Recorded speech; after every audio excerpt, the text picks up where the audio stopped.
খুবই আমার আছি কেউ দেখছে না, আল্লাহ ছাড়া।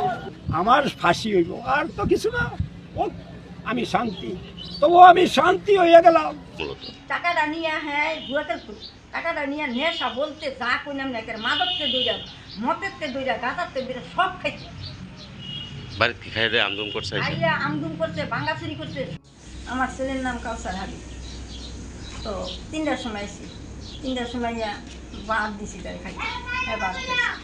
ভাত খাইয়া হ্যাঁ শুইছি, শুইয়া এর বাদে হ্যাঁ এটা কি এরকম হেটা কি এরকম কইতেছে, রাফারি না একটা ভাত দেখাই কইতেছে ওর মা আমার একটা 2 ঘন্টা টাকা বিক্রি করে দেওয়ার লাগবে।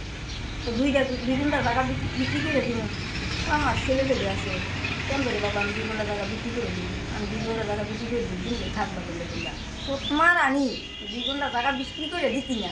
এই শুরু করছে লাগতি আর উঠটা একটা ওই যে হয়ে গেল কামা কামারে নিছে। আমার ছেলের বউ হয়েছে, ছেলের বউ সুদ্ধা বাদে কইল কি এই যে যাই বেড়া, এই যে যাবি গে তুই, আমি গেছি গে হেরি বেরি মানুষ মরছে হেন, তো আমি তো তেন চাও খাই ঘুমাই যদি জায়গা তো আমি বা যাই তেমন আবার হ্যাঁতে কয়ে সুতমার আমি আয় তাড়াতাড়ি বই আমার আমার আইসে মতন আবার লাগতিসটা শুরু করছে, আর সুতমার দিয়ে আমার বয়া শুরু করছে। তো আমার ইয়া ছেলের বাপ আসিল এন শোয়া নামাজ পেরে এন শুইছে, বেড়ায় উঠছে উই দেখে আমি চলে দেখাচ্ছে, বেড়ায় উঠে বাড়িয়ে গেছে। আমার আবার হেলে কেটে হেন গেছে, তুই এই যে যাবি আর মরার আগের দিন তুই আইতেছি না।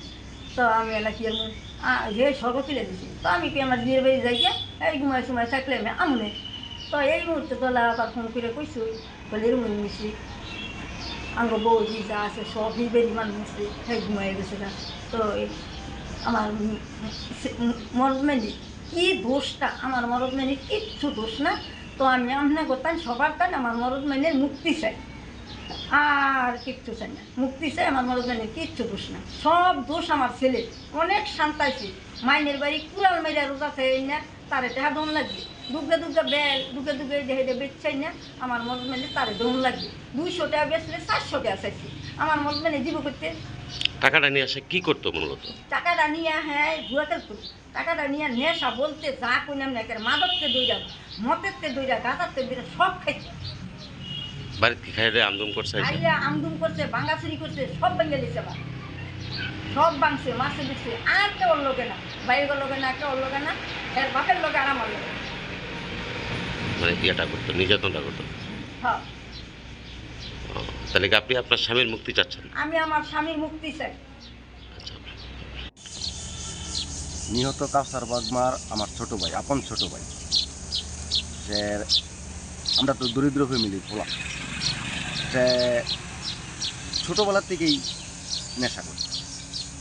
তারে সৌদি আরব পাঠাইছিলাম, সৌদি আরব পাঠানোর আগে 3-4 বছর এই বকাটে পোলাবনের সাথে চলাফেরা করে পুরো অ্যাডিক্টিভ ছিল, নেশা করতো, পর্যাপ্ত নেশা করতো, কারো কথা সে মানত।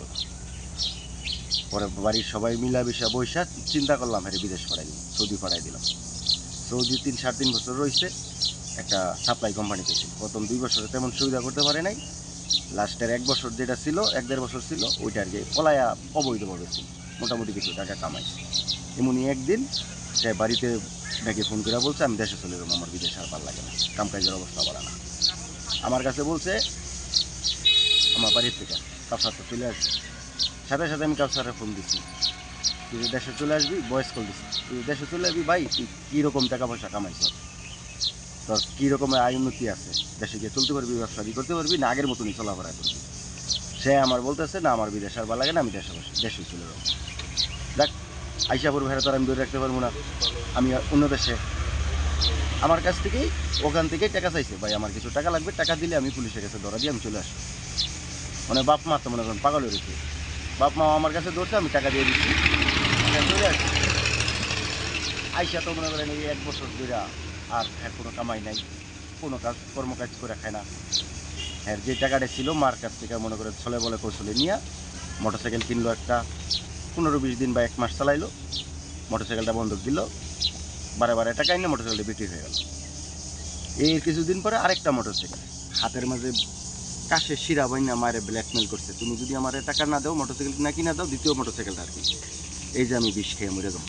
মা তো লেখাপড়া বুঝে না, মা বিষ মনে করে কাশের শিরা দেখা আর কি টাকা দিয়ে দিচ্ছে, যা মোটরসাইকেল একটা নিয়ে আসে।